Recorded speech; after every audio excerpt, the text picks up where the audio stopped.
এই শহরে চাকরি করিয়া বা এই ড্রাইভিং সেক্টরে কাজ করিয়া একটা জিনিস পাইছি, এটা ভরপুর পাইছি, মনটার মধ্যে কষ্ট পাইতেন।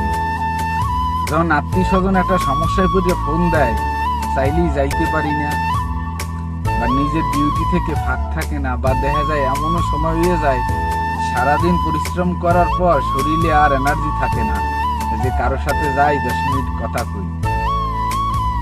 এইটার কারণও অনেকজনের কাছে হয়তো ভালো না, কিন্তু এই দুনিয়া আসলে সবার দ্বারা চাইলেই ভালো থাকতে পারবো না। কিন্তু মনের ভিতরে এতটুকু আত্মবিশ্বাস নিয়েই সবসময় চলি যে আমার দ্বারা যারা কারো ক্ষতি না হয়। আপনি আমার ভুল ভাবতেই পারেন, ওইটা আপনার নৈতিক অধিকার, কিন্তু আমি আপনারে কতখানি ভুল বুঝছি বা আপনার কতখানি উপকারে লাগছি, ওইটুকু আত্মবিশ্বাস যদি নিজের ভিতরে থাকে তাইলেই হয়েছে।